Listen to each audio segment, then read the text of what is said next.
कहानी शुरू होती है और हम देखते हैं एक शिप के कैप्टन को जिसका नाम रॉबिन्सन है। पहले वो नेवी में काम करता था मगर अब वो 11 सालों से एक कंपनी अगोरा के लिए काम करता है। कंपनी समंदर में डूबे और गुमे हुए जहाजों को निकालने का काम करती है। फिर एक दिन ये कंपनी कुछ लोगों को जॉब से निकालती है जिसमें रॉबिन्सन भी होता है। अचानक जॉब से निकाले जाने पर रॉबिन्सन काफी दुखी होता है क्योंकि इस 11 सालों में उसकी बीवी और बेटा भी उससे बिछड़ चुके थे। काम की वजह से वो टाइम नहीं दे पाता था और उसकी वाइफ उसे छोड़कर चली गई थी। रॉबिन्सन का 11 साल एक बेटा भी होता है मगर वो अब उसकी वाइफ के साथ रहता है। कंपनी में रॉबिन्सन का एक दोस्त भी होता है जिसका नाम कर्स्टन है। इसे भी नौकरी से निकाला जाता है। कर्स्टन पर बहुत कर्जा होता है और वो काफी परेशान भी होता है इस मामले में और वो डिप्रेशन की गोलियां भी इस्तेमाल करता है। वो सब एक दिन बार में बैठे होते हैं। कर्स्टन एक राज के बारे में लोगों को बताता है मगर इससे पहले हम ब्लैक सी के बारे में कुछ समझते हैं। ब्लैक सी 5 मुल्कों से सराउंडेड है और इसकी गहराई 2200 मीटर है।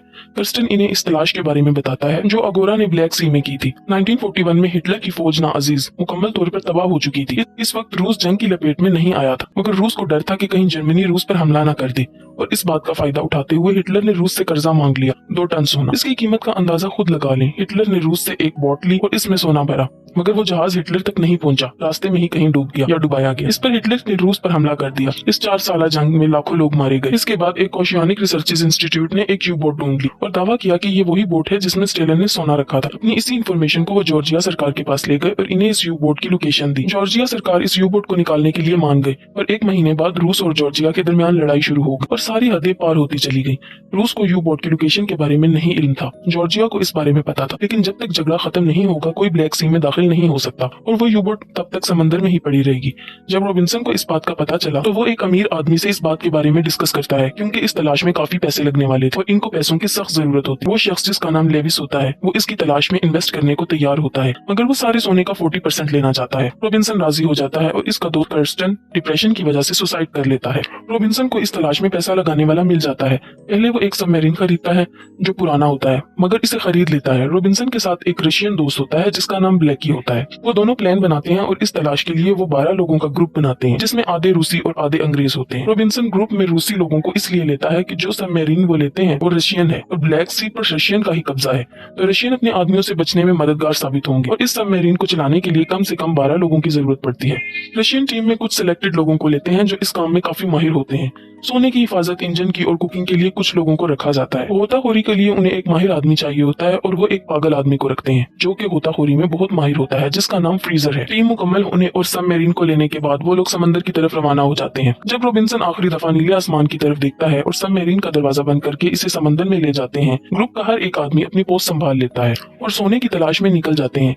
अभी तक सब कुछ ठीक होता है। फिर कैप्टन सबको इकट्ठा करता है और इस बारे में सबको बताता है। वो सोने की बात करता है कि हर एक को बराबर का हिस्सा मिलेगा जो बाकी का 60% है उसमें से, क्योंकि 40% उस शख्स का है जिसने इन्वेस्ट किया है। अब डेनियल उस शख्स का असिस्टेंट होता है जिसने इन्वेस्ट किया होता है तो डेनियल कैप्टन रॉबिन्सन को कहता है कि तुम्हें ऐसा नहीं कहना चाहिए क्योंकि अगर यहाँ पर किसी शख्स के दिल में लालच आ गई तो वो किसी दूसरे को मार सकता है क्योंकि इससे सबका हिस्सा बढ़ जाएगा और कैप्टन को ऐसा कहना ही नहीं चाहिए था। इस सबमरीन में सब लोग प्रोफेशनल थे और इसी खतरनाक तलाश के बाद जब वो यू बोट की लोकेशन के नजदीक पहुंचते हैं तो उसी वक्त एक रशियन डिस्ट्रॉय शिप इनके करीब से गुजरता है और वो अपना इंजन बंद कर देते हैं और बच जाते हैं। अब वो लोग प्लान बनाते हैं कि सोने के साथ वो ड्राइव शॉट को भी ले आएंगे जो इनके सबमरीन पर धमाके से डिस्ट्रॉय हो गया था। अब इस ड्राइव शॉट की मदद से वो फिर से सबमरीन को स्टार्ट करेंगे और यहाँ से निकल जाएंगे। अब वो 2-3 मीटर के फासले पर बाहर जाते हैं। वहाँ पर वो यू बोट को ढूंढ लेते हैं। वो यू बोट जिसमें 2 टन सोना था वो इसके अंदर जाते हैं और ड्राइव शॉट को भी पा लेते हैं। जो ट्रॉली वो अपने साथ लाए थे वो ज्यादा वजन नहीं ले जा सकती, मतलब वो सिर्फ ड्राइव शॉट के लिए ही आए थे मगर फ्रीजर ड्राइव शॉट के साथ इसमें सोना भी भर लेता है जिससे इस ट्रॉली का वजन काफी बढ़ जाता है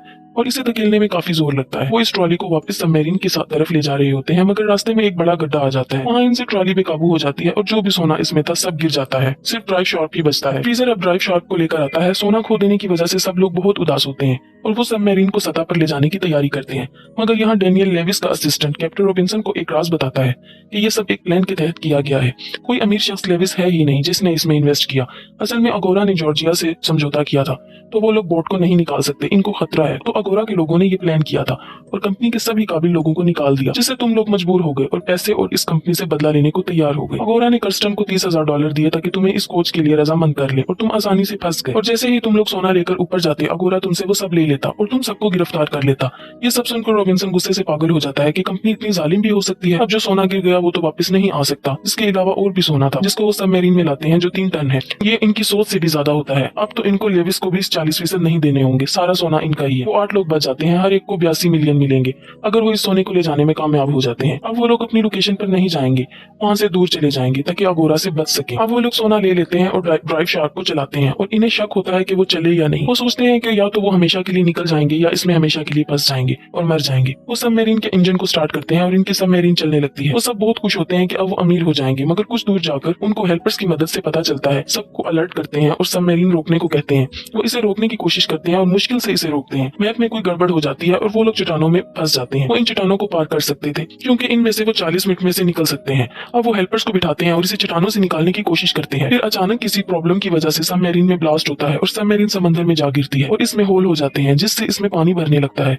सब लोग पानी को रोकने की कोशिश करते हैं मगर वो कुछ नहीं कर पाते। इस हादसे में सब लोग मारे जाते हैं। रॉबिन्सन और उसके 2 साथी बचते हैं। रॉबिन्सन अपने साथियों को निकाल देता है मगर खुद नहीं बच पाता क्योंकि इन दोनों को बचाने के लिए पीछे किसी एक का होना लाजमी होता है सबमरीन को कंट्रोल करने के लिए। और वो इसी समंदर में सबमरीन के साथ हमेशा हमेशा के लिए रह जाता है। ब्लैक सी की कहानी कैसी लगी जरूर बताइए।